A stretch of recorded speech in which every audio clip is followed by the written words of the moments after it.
Yep. All right. Well, good morning. It is March 17, St. Patrick's Day, 2024. We're at Grace Lutheran Church, and we're continuing our Bible study in the book of Genesis. Today, we're going to be dealing with Laban's dealings with his son-in-law Jacob, and how God prospers Jacob even in the face of a very manipulative and very selfish Laban. Also, we'll probably get far enough to talk about Jacob getting away from Laban finally and heading back home with God's blessing and support. But anyway, let's start with a prayer, and we'll go from there.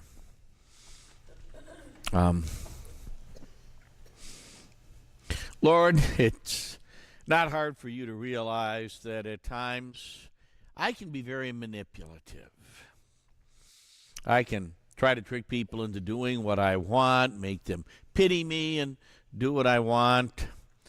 I can be selfish, take advantage of people. I can be Laban or Jacob. In our story this morning that you've given us, Jacob continues to learn a very valuable lesson. It takes him many years to learn it, just as it has taken me many years to learn, to repent of particular sins with which I've become very comfortable. Help me to learn through Jacob's example today to be less manipulative, less selfish, to be more generous, to be honest and honorable, even when it's hard for me. Both Jacob and Laban had to learn that and relearn it and relearn it. Help me to learn the lesson well enough that I don't have to learn it over and over again. And bless me also with the assurance that just as you forgave them for their many sins, you forgive me also for my sins. And you continue to reassure me that I'm your dear child, even though I often act like I'm a child of the devil instead of a child of God. Thank you for that grace, Lord. And again, grow my faith and my faithfulness in you as I spend time in your word today in Jesus' name. Amen.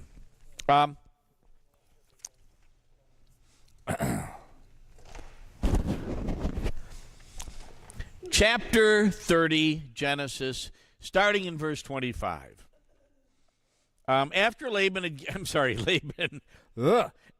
Rachel had given birth to Joseph, Jacob said to Laban, "Send me away that I may go home to my own place in my own country. Give me my wives and my children for whom I've served you, and let me go, because you know how much I've served you." Now, it's been 14 years since Jacob escaped Esau, went up to live with his uncle Laban to find a wife that he found immediately his heart's desire in Rachel, for whom he offered to work 7 years. And you remember the story. Uncle Laban deceived him. How, I don't know. That is this probably until I get to heaven. That is going to be a thing I just can't wrap my head around. How Jacob did not realize that he had been given Leah as his wife initially instead of Rachel, but it happened. And then when Jacob realized that Leah immediately becomes the unwanted, unloved wife, she'll express that in the names of some of her children, hoping that Jacob will love her, expressing at the same time that Jacob doesn't care about her the way he ought to. But you can imagine Jacob also pretty bitter at that point, not only toward Laban, who tricked him, but toward Leah, who was a part of the deception. And I'm sure you've had people that have lied to you and altered your life, perhaps. Everything is forgivable, but some things are hard to forget. And more than that, it's hard to trust somebody who not only let you down once, but let you down again and again and again. And I'm sure that side of Laban, the manipulator, the selfish, anything but compassionate toward his daughters or son-in-law or anyone else, all about himself, that Laban must have been difficult for Jacob to work for him, but he did, because he promised then that he would work another 7 years if he could have Rachel right away, which he was able to do, and suddenly he's a bigamist because he's got 2 wives. He'll end up with 2 more before the story is done, or at least servant slash concubine slash sort of kind of wives. God still will use this. He doesn't bless or approve it to produce what becomes the patriarchs, the 12 sons of Jacob that become the nation of Israel. But anyway, he wants to go home now. And Laban says, verse 27, if I found favor in your eyes, hardly, stay here, for I have learned by divination that the Lord has blessed me because of you. So he said, set your wages for me and I will pay them. Now, that word divination is kind of, that's a tough word to translate in Hebrew. There's certain words in the Bible, New and Old Testament, that theologians refer to as hapax legomenon. They're words that are only found in one spot in the Bible, and in some cases, one spot in extant or existing literature. That's particularly true with Hebrew. Almost all the Hebrew that we have is in the Old Testament and a few additional documents. And so sometimes you get a single word, it's really hard to translate it. And this is one of those words. But divination might be an appropriate rendering. I kind of think it is.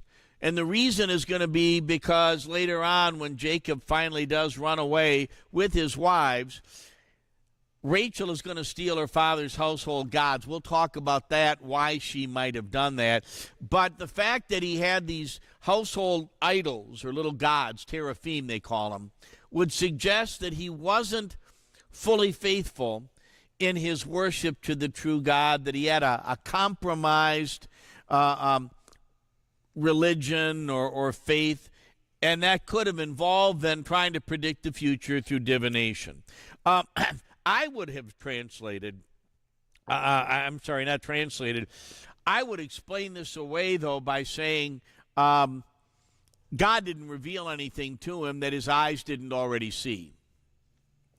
When Joseph was working for Potiphar, it was very, very clear from the get-go that God was with Joseph, because everything Joseph touched turned to gold. Potiphar realized that and quickly ran Joseph up the elevator of authority in his home.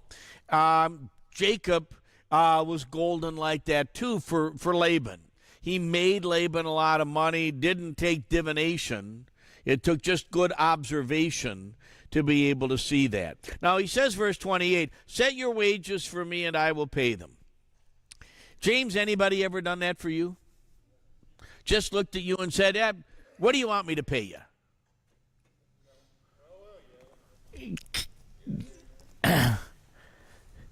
What do you do when somebody says that?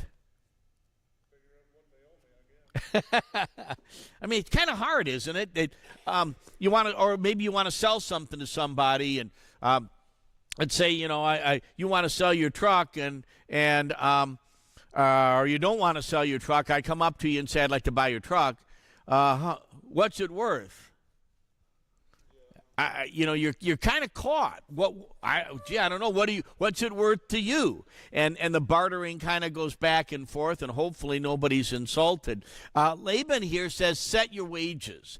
And what it tells us is Jacob has been getting paid subsistence. Enough to get by, enough to feed his wife and kids. But while he's the man who's making all of this money for Laban, he's not getting much of it. And Laban now realizes that to keep this golden guy that's laying the golden egg for him, he's going to have to ante up. And this is what makes this really interesting. Jacob says, you know how well I've served you and how your livestock have fared under my care. For before I came, you had very little, and it's been multiplied many times over. You've made a lot of money because of me. The Lord has blessed you wherever I set foot. Isn't it time for me to provide for my own household as well? So Jacob doesn't have, at this point, 14 years in, living in the land of Haran, really doesn't have any assets. I will say, jumping ahead, in 6 years' time, he's going to end up becoming incredibly wealthy, because now, instead of God blessing Laban through Jacob, God is going to bless Jacob in spite of Laban. Laban says, "What'll I give you?" Jacob said, "You don't have to give me anything. But if you will do this thing for me, I will continue to take your flock to pasture and watch over it. I will pass through all your flocks today and take all the speckled and spotted sheep, every dark brown sheep among the lambs, and the spotted and speckled goats. These will be my wages. This is how I will be able to prove my honesty whenever you demand an accounting of my wages. Any goats that are not spotted or speckled, and any lambs that are not dark brown that are found with me will be treated as stolen." In the Middle East, sheep for the most part are white. Goats are either black or brown. There are very, very few spotted, speckled, irregular sheep and goats. So what Jacob is offering Laban sounds like the deal of the century to Laban. I mean, that's all you want? I mean, there aren't that many spotted and speckled ones. Sure. And he's probably chuckling, what a rube. What a doofus. He could have had a whole lot more, but I will take this. Sometimes people take advantage of us that way too. We're generous with them, and they lowball us. And sometimes they lowball themselves.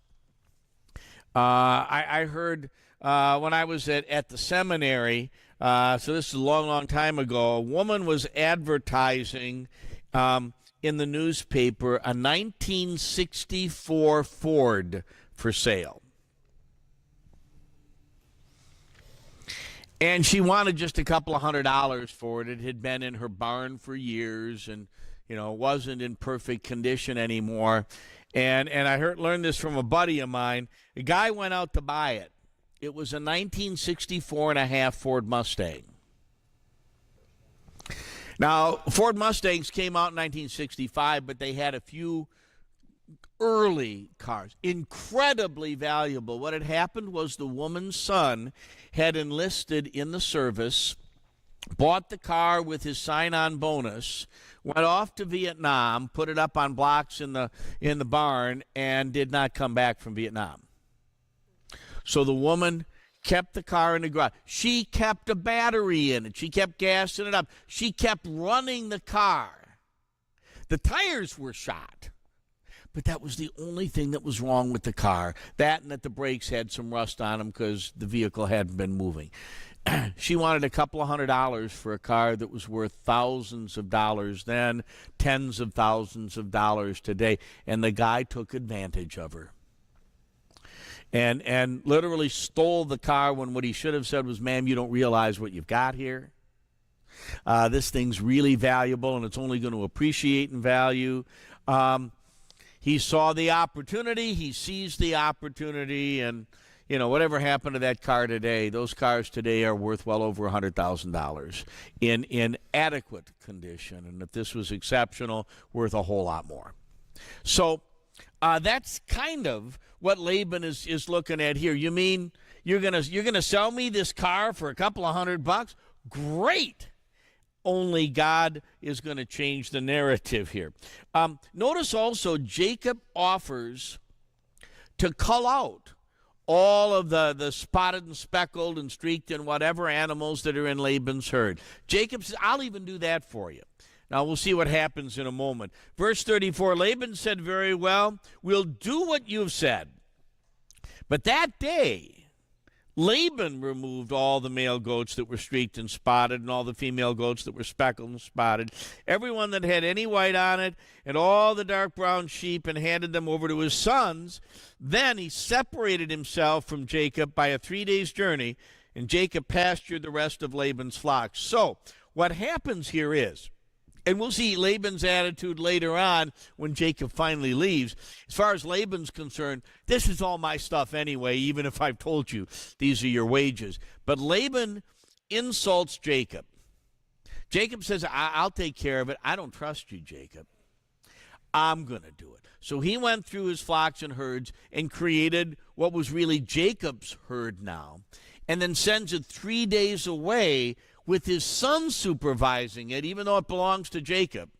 Jacob, instead, you're going to take care of my stuff. Your stuff's going to be so far away that there can be no inbreeding, that there's no way that you can take advantage of me. Now, what does that tell you about Laban? Laban doesn't trust Jacob. And probably, yeah, he doesn't trust anybody, but probably, he's learned by now the story of what Jacob had done to his father and his brother, and justified some of this, not only because, I'm taking care of my family, but, Jacob deserves this anyway. I can't trust him because he's a schemer. One of the things that does happen to us, wouldn't you agree, is that sometimes when we commit sins that people learn about, it's hard to outlive that sin. It sticks in people's memory. And you end up being marked because of something that you said 5 or did 10 years ago, and it's like you can't outlive it. And I think that's part of what Jacob is dealing with here. And we need to realize, even getting back to today's sermon, the people in Israel sinning against God, grumbling and complaining, got their comeuppance as these poisonous snakes come into camp. What do they say? Make it all go away. God says, it's not going away. The snakes are going to stay. You're still going to get bit, but I will give you a remedy now for the bite if you take me at my word and you look in faith on the bronze serpent that Moses sticks up on a pole in the middle of the camp. You can't always outlive the consequences of your sins. And I think that's part of what Jacob is dealing with here too. But that's not to exonerate Laban. Laban's a despicable human being in his own right. You don't see that in the beginning as he first meets Jacob. Come on in, your family. But as you know, because almost all of us have family that's this way, there is family that will take advantage of you. Family that will demean and disappoint. Everybody's got someone in his or her family like that. And if you don't, God bless you. Because most of the rest of us have difficult family members. Jacob took, verse 37. Now this is something that critics of the Bible point to and say, come on. This has got to be some voodoo myth, old wives' tale that Jacob is embracing. And I will tell you that I have had people teach this to me both ways. If the Bible says this is what happened, it worked. But I want you to read carefully what's here. Because the critics may well be right. It doesn't in any way change the narrative of the story if you look at what's actually said and you don't read between the lines. I think sometimes I've had teachers that read between the lines and said, well, this must have worked. Anyway, Jacob took fresh branches from poplar, almond, and plane trees. I don't really know what a plane tree is. I guess it's an ordinary tree. Yeah, flies over. I like that. It's got a tail and jet engines. Okay. He peeled stripes on them so that the white inside the branches was visible. He put the branches that he had peeled into the gutters of the watering troughs where the flocks came to drink, so the flocks would see them. They conceived when they came to drink. The flocks conceived in front of the branches, and the flocks produced streaked, speckled, and spotted animals. Jacob separated the lambs and made the flocks face toward the streaked animals and all the black animals in the flock of Laban, and he kept his own herd separate and did not put them into Laban's flock. So in addition to Laban separating this first group, Jacob is supervising two groups now, Laban's and then these spotted and speckled animals of his own that are kept separate and away. Anyway, And whatever the stronger animals in the flock, whenever the stronger animals in the flock were in heat, Jacob had the branches in the gutters where the flocks could see them so that they would conceive while looking at the branches. But when the weak animals in the flock were in heat, he did not put the branches in. So the weaker animals were Laban's and the stronger were Jacob's. The man became much wealthier and had large flocks, female servants and male servants, and camels and donkeys. Now, the complaint or criticism is you can't make sheep conceive or animals conceive and produce spotted offspring this way. You can't do that today. And it's true. I think it is. James, again, you guys were farmers. Kent, you were a farmer. James, you are. You can't do this, can you? What? Yeah, I don't know. I don't try it. See what happens. Tell us. At least the experts say you can't. This ain't going to happen. This is too much a power of suggestion, and they might be right. Just because Jacob did this doesn't mean this is what produced all the spotted, speckled, and other animals. Again, sometimes teachers tell you, well, that's what happened for sure, because it says this in the Bible.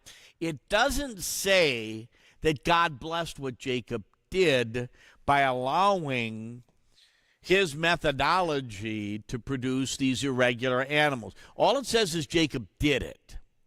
Now, I'm going to go back and say when Rachel gave her handmaid, Bilhah, to Jacob and said, I want you to have children through her. And Bilhah had 2 children. And then Leah said, well, 2 can play at that game. You take Zilpah, my maid, you sleep with her too. And there were 2 more children. And both of these competing sisters praised God because God heard me and God is vindicating me. That's not true. God did give these women children. But that doesn't mean that God was vindicating sexual immorality, which is what was happening here. 1 man for 1 woman for 1 man. A man can't have 4 wives. God condemns that then, today, too, for that matter. God did not bless what they did, but he did give them children in spite of that. I think here what Jacob is doing is trying to manipulate or get even with Laban. Okay, I got a plan. And my plan is I'm going to do these things. God, we know in the end, and we'll get to that maybe later today, God says to Jacob, I was the one who made you wealthy. God gets the credit, not Jacob. So now maybe this worked. It's not impossible. God parted the Red Sea. Jonah was inside the belly of a great fish for 3 days and 3 nights, and he survived. Jesus walked out of the grave. There are plenty of examples of miracles in the Bible that defy all explanation, science, and, whatever all else. So it could have happened. God could have made an exception here. But certainly this is not what happens today. And what we can say is, regardless of whether this is good science or not, God still in the end gave Jacob success or prosperity. And God had told him all along when he's running away from Esau at the very beginning and stops at Bethel, I'm going to bless you. You don't have to be the one that steps in because I'm not moving fast enough for you. Trust me. Now, Jacob had a hard time learning that lesson. I think he's still having a hard time learning it here. And I can understand why, because he thinks that Laban's been cheating him. Not only did he cheat him out of his rightful wife, Rachel, after 7 years of labor, but after 14 years, I got nothing and you got everything, and that's not fair. And I'm going to teach you a lesson. At least that's what Jacob thinks. He's going to learn a lesson, though, in the end. Jacob heard, chapter 31, that Laban's sons were saying, Jacob's taken everything from our father. He's acquired all his wealth from things that belong to our father. Now, why would they say that? Why would Laban's sons say that about Jacob? Cuts down on our inheritance, right? This should be our stuff, not just dad's, but this is stuff that we should have, and Jacob's getting it all. Now, we'll get a little bit farther on in the story. Even Jacob's wives, Leah and Rachel, who are Laban's children, say, look, Dad treats us as foreigners now. We're not even part of the family anymore.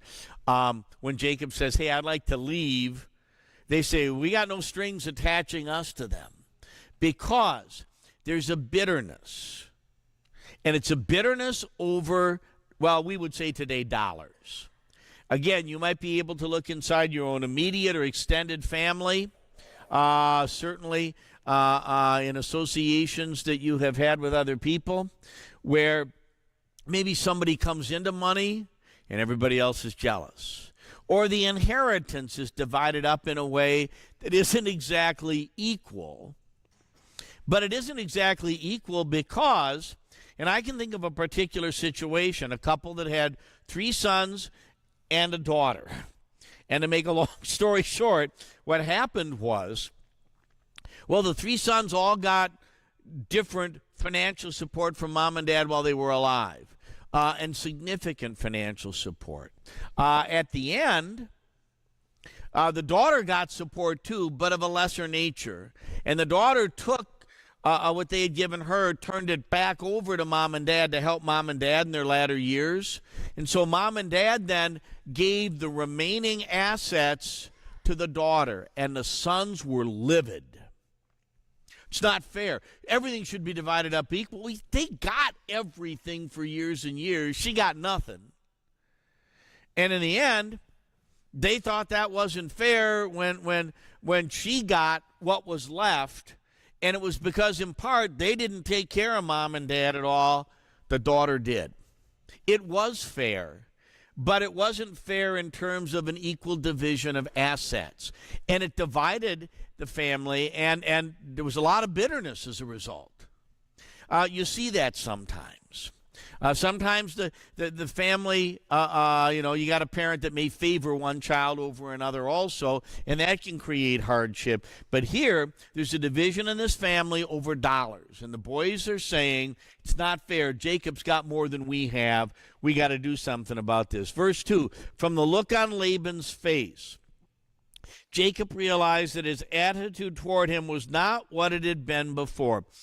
Now, I know what that means. His appearance, his attitude changed. But I wonder how how Laban looked at Jacob before.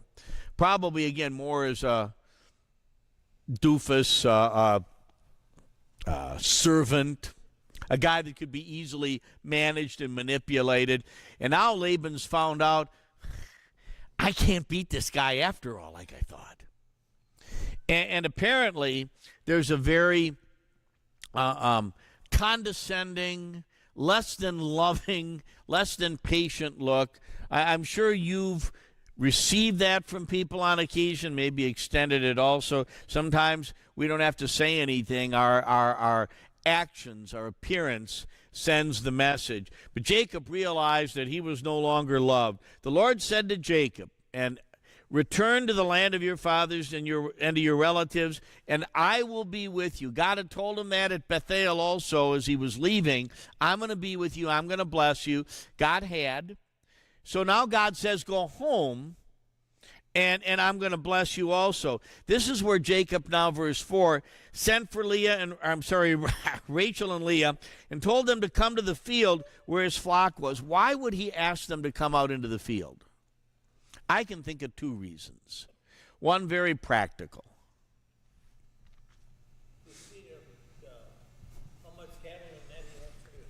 Well, I think they probably already knew that. Why would he have talked? Why would he have called his wives to come out to the field to talk to him? He's going to tell them it's time to leave. Why would he call them out there? I should have added that, Kent. I'm sorry. Why would he call them out to the field? Nobody can listen.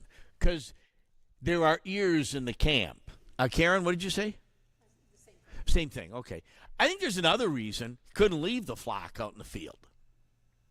He's out there doing his job, and But I agree with you. I think it's primarily he doesn't want Laban to know what's going on. He said, "Look, I see the look, I see the look on your father's face, and it's not favorable toward me as it was before. But the God of my father has been with me.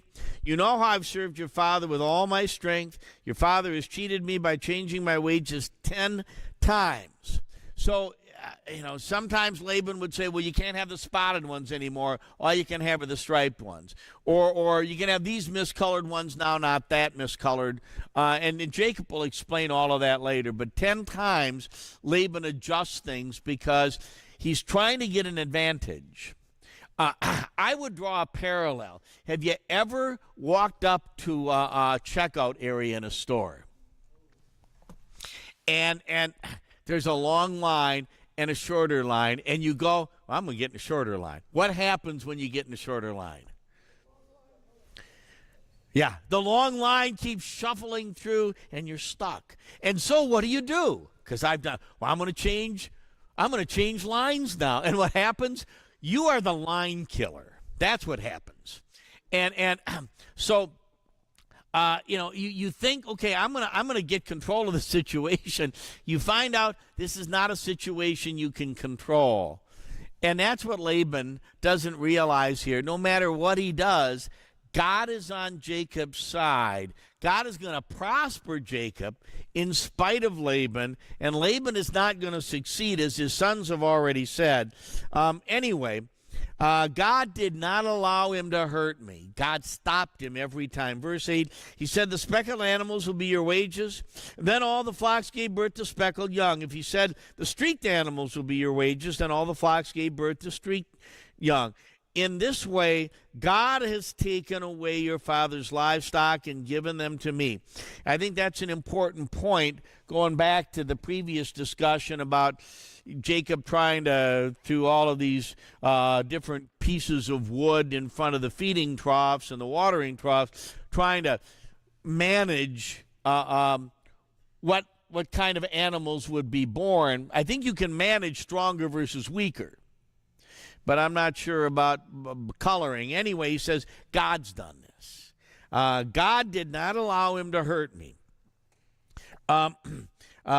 Verse 10, once during mating season in a dream I watched and saw male goats that were streaked, speckled, and spotted mating with the flock. The angel of God. Now, this is the pre-incarnate Jesus. There are angels, plural, in the Bible, lots of them. But when the angel of the Lord or the angel of God is designated, and you look here at the EHV, and you see that it's capitalized, this is the second person of the Trinity.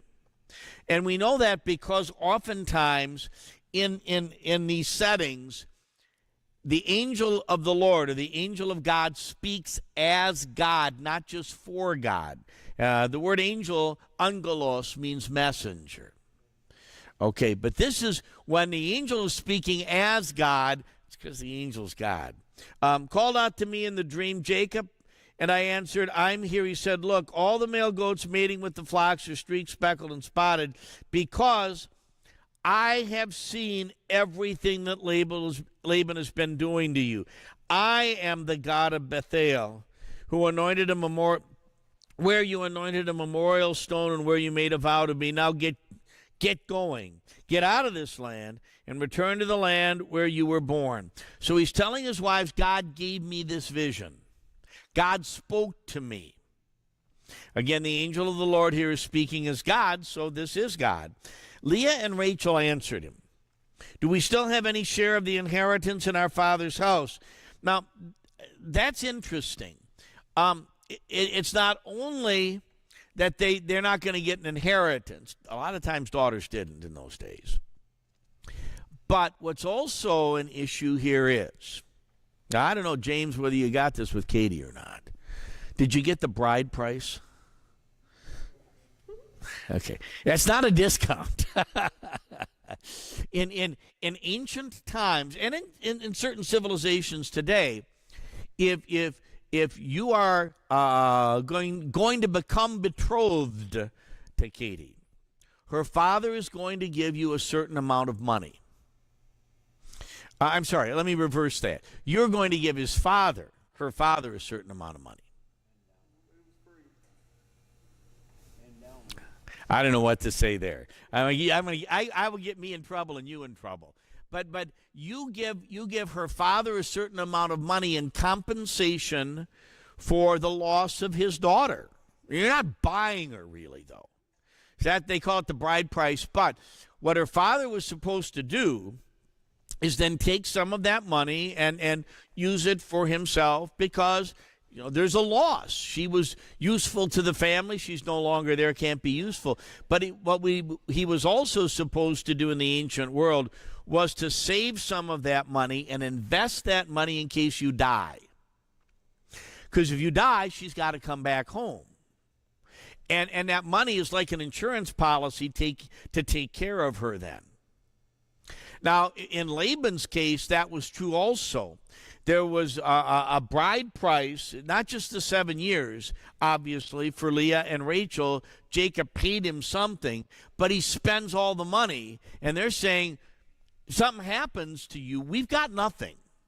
Our father isn't going to take care of us because he burned that asset that should have been set aside for us, our insurance policy. He burned it up on himself. Anyway, verse 15, isn't he treating us like foreigners? First he sold us.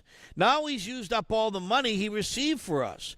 All the riches that God has taken away from our father belong to us and our children. Now do whatever God has told you to do. What a wonderful faith these women exhibit here. And what, even though he's not supposed to have two wives, what wonderful wives this way. Now, I'm sure they're a little bitter. They've been rejected by their father and their family. But you do what God tells you to do. We're going to be there to support you. I often think of Sarah, again, when Abram at the time comes home and says, God told me we're moving tomorrow. Where? I don't know. Why? I'm not sure. He just said go, and we're going to go. And Sarah go, okay. Her faith is extraordinary too. Here, Rachel and Leah are, in a sense, daughters of Sarah. Do whatever God tells you to do. We're there with you. Kind of like Ruth. Where you go, I will go. Where you stay, I will stay. Your people will be my people. Your God will be my God. I can say about my wife for a moment. We were engaged at the time. I was back at the seminary as a graduate, but I was going back through the assignment process again.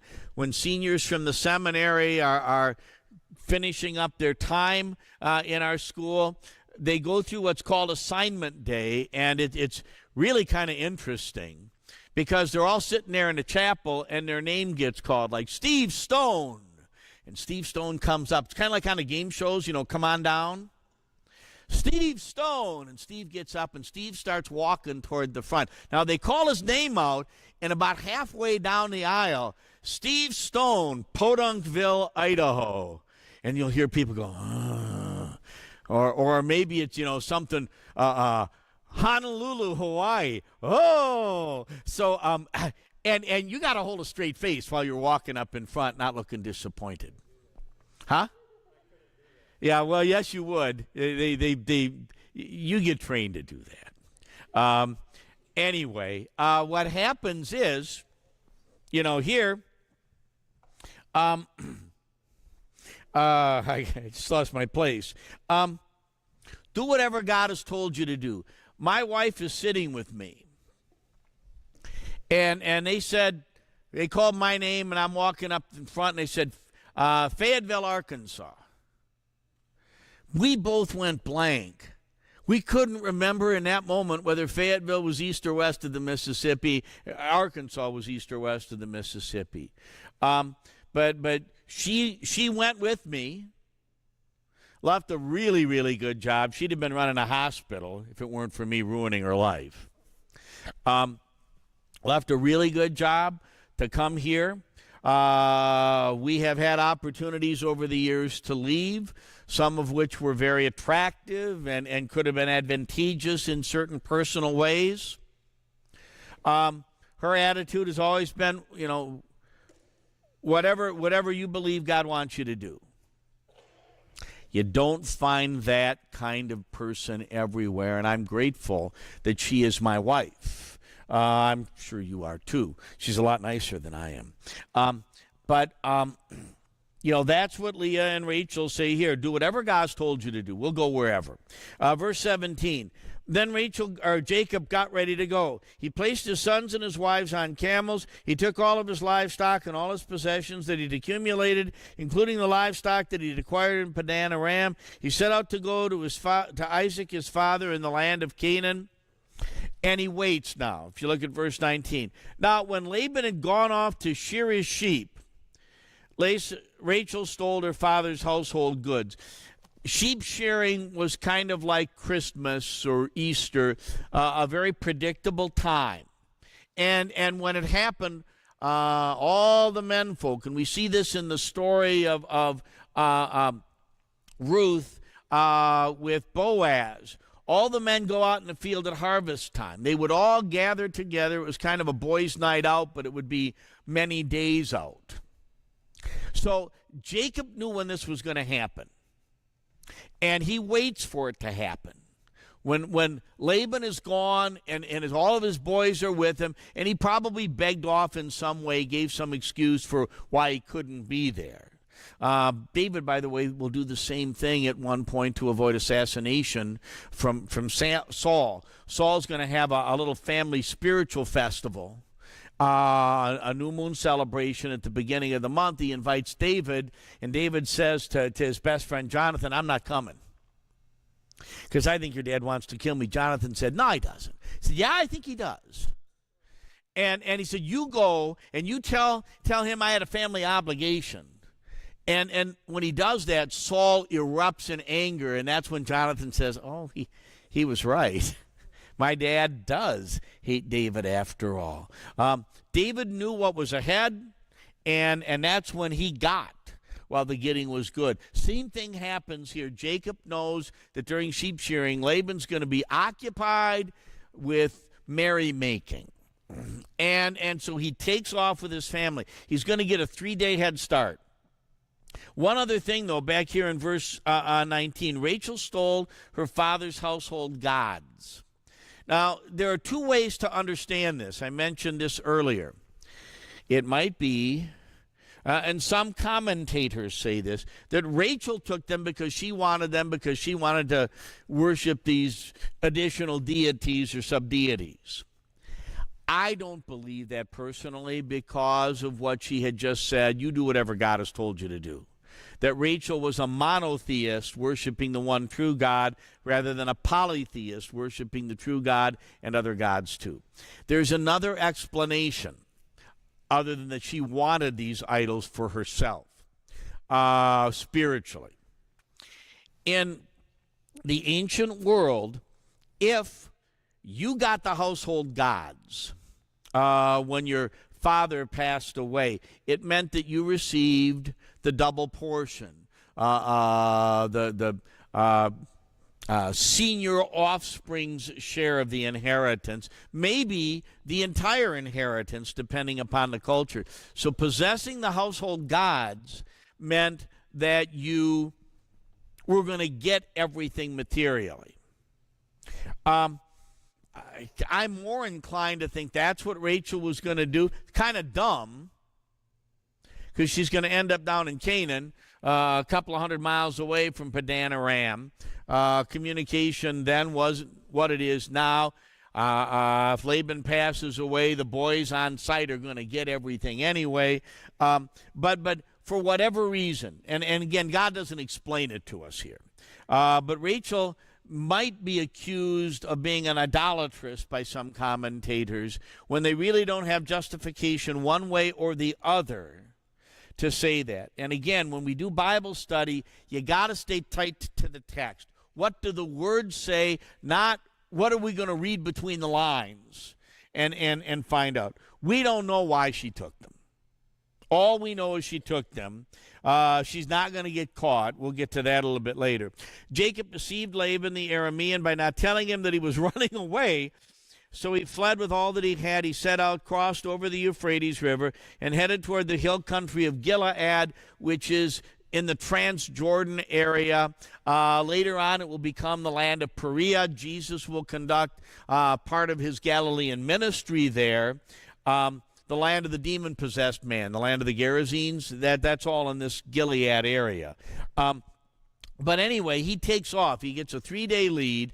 He's going to end up being caught at the end of 10 days because Laban's going to spend 7 days with his sons pursuing him. And you can imagine how hot under the collar Laban is the whole time. Because I'll bet when you get upset with people and they're not there in front of you, you end up doing one of two things. Either you end up chilling out, the tea kettle spews out the hot water, and then everything calms down. Or you burn more and more and more and get yourself really worked up and anxious and irritated and all of that. And by the way, that doesn't do any good. Because all it does is hurt us physically and spiritually. But I'm willing to bet from the way Laban is going to approach Jacob that Laban is hot under the collar or the turban or whatever it is that he's wearing. On the 3rd day, Laban was told that Jacob had fled. He took his relatives with him and pursued him for 7 days. He overtook him in the hill country of Gilead, so he catches him before he gets to Canaan. But God came to Laban the Aramean in a dream during the night and said to him, "Be careful that you do not say anything to Jacob, either good or bad." So you keep your mouth shut. Well, he's not going to be able to do that entirely, but there's more here in a sense that God is saying, don't you hurt him. And Laban was astute enough to realize who was talking to him. Going ahead, Laban caught up with Jacob. Jacob had pitched his tent in the hill country, and Laban, along with his relatives, also set up camp in the hill country of Gilead. Laban said to Jacob, "What have you done? Why have you deceived me and carried away my daughters like prisoners of war? Why did you flee secretly and steal from me? Why didn't you tell me so that I could have sent you away with a celebration and with songs, with drums and with lyres? Why didn't you allow me to kiss my sons and my daughters, really grandchildren? By doing this, you've acted foolishly. I have it in my power to hurt you. But the God of your father spoke to me last night and said, 'Be careful that you do not say anything to Jacob, either good or bad.' But even if you are so eager to leave because of your strong desire to return to your father's house, why have you stolen my gods?" So he gets it all out anyway. You stole my stuff. You stole my daughters. You stole. Now, when he says here sons and daughters, grandchildren are considered the offspring of the patriarch. So you stole my grandchildren. You didn't let me say goodbye. You didn't let me have a celebration. You even took my household gods. And the only reason that I'm not going to hurt you is because God stopped me, and I'm afraid of God, not because what you did was nice. Now, Jacob didn't do what was nice. But why did Jacob do this? Remember how we started this morning? What did Jacob say 6 years earlier to Laban? Go back into chapter 30 if you have to look. What did Jacob say?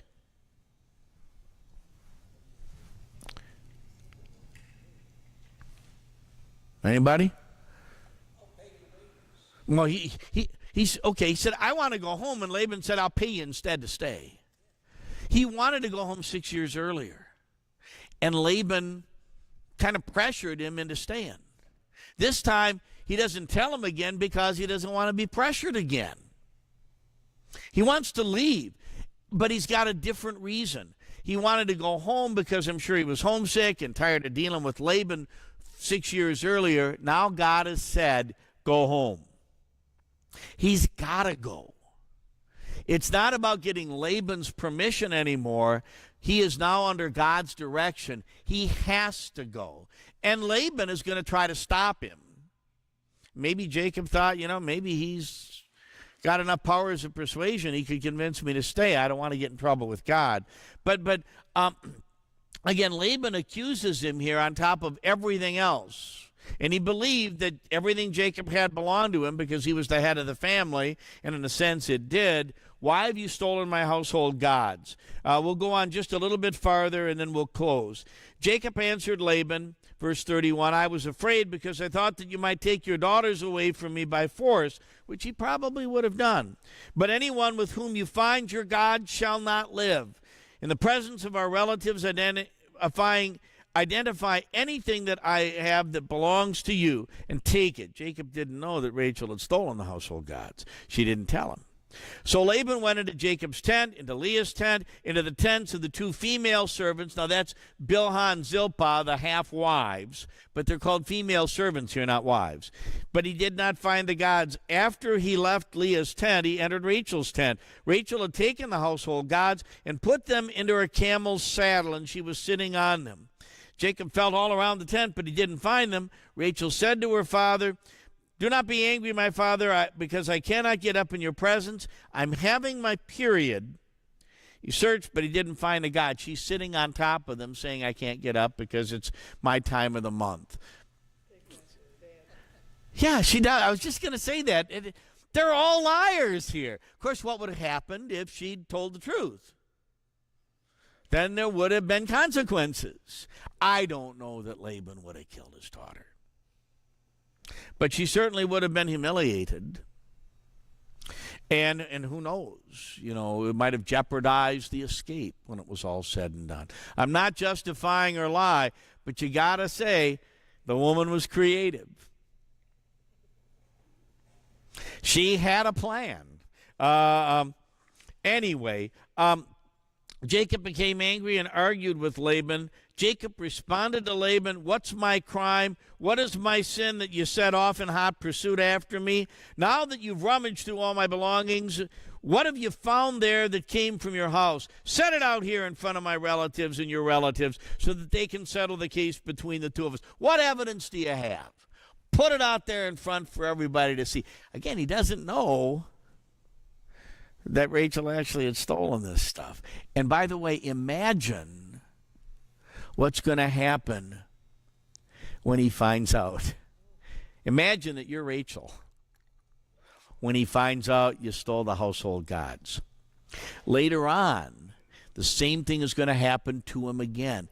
Jacob is going to have the lesson of deception driven home to him over and over. His two sons, Simeon and Levi, son number 2 and 3, are going to end up killing a bunch of men in a town called Shechem because they wanted to get even with the people of that town because the prince of that town named Shechem had raped their daughter Dinah.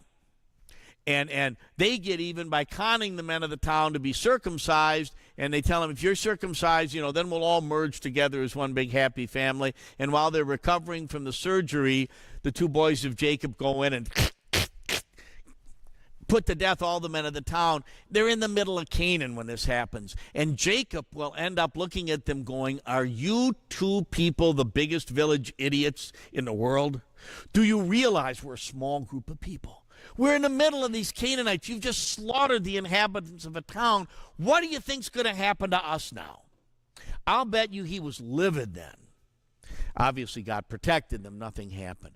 I'll bet you that Jacob ends up being livid with Rachel afterward because he's chewing out Laban when, in fact, Laban had some justification to make the search. Anyway, but he unloads. It's not just that. Verse 38, these 20 years I've been with you, your ewes and your female goats have not miscarried their young. I've not eaten rams from your flocks. There's actually archaeological evidence that shepherds were brought to court by the owners of the flocks that they were caring for because they ate some of the animals out in the field.